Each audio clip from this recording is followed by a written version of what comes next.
My early high school experience was horrible. According to multi-systemic therapy services, for grades 7 through 12, 35% of black children were suspended or expelled at some point, compared to 20% of Hispanic and 15% of white children. In this documentary, we will shed light on the school-to-prison pipeline.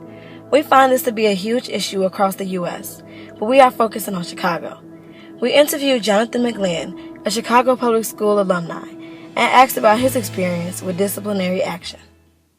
I was failing most of my classes, and I was really staying in trouble a lot.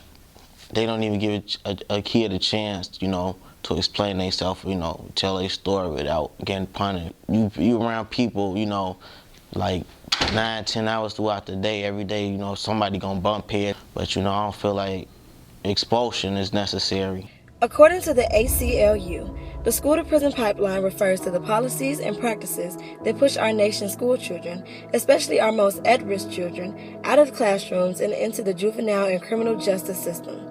This pipeline reflects the prioritization of incarceration over education. We interviewed Latanya McSwine, who is a Chicago public school teacher and a mother of 4 CPS graduates, and Timothy Gronholm, who is also a Chicago public school teacher, to get their thoughts on the rate of suspensions in school.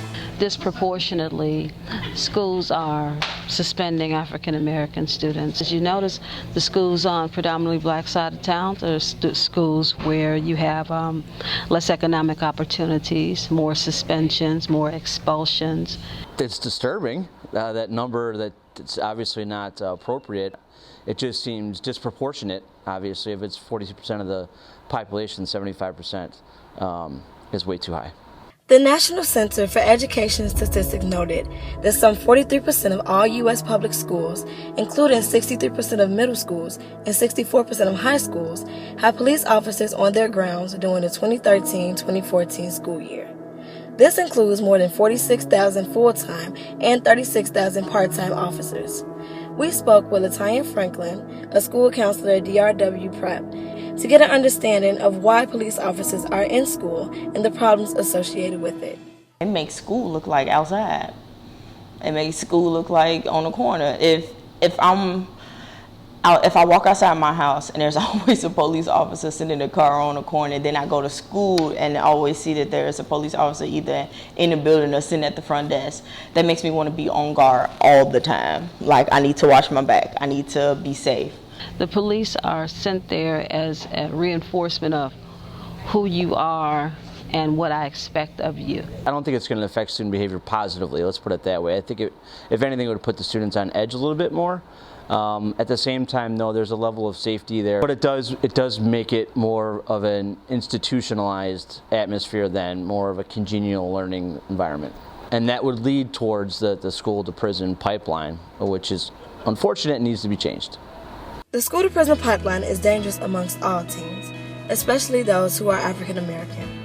In order to stop the school-to-prison pipeline, we asked subjects to give us advice on how the education system should be changed to prevent this issue from continuing. The first thing you got to do is know your students. So as a school in itself, knowing that there's not a whole lot of financial support from the district, you have to be able to get the teachers to own some of that discipline and know that if there's a problem coming into the classroom, it's not about the teacher-student problem. It's something that's most likely going on with the student outside of school, and then try to figure out ways you can best help the student so that doesn't then leak into the classroom and become a behavioral management problem. I think when they come back, there should be some type of re-entry process, like the 2 students that had a fight get to sit down and talk over whatever made them fight and what they need to do to remain respectful, and also like what they, like maybe some preventative measures too, like what if something like this happens again, like what can they do instead of it getting that far. There are no appropriate mentorship programs. They did put one in our school last year and it did seem to help, but we need more of those types of programs. Don't just get stuck on disciplining them for the sake of punishment.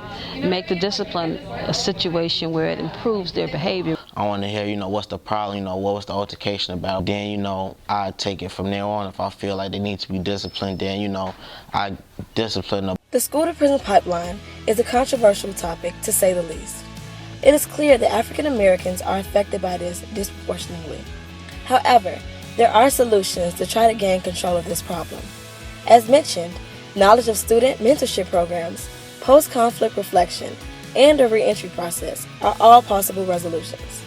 Our hope is to see these solutions implemented, thus significantly lowering the number of suspensions and expulsions amongst minorities in Chicago public schools.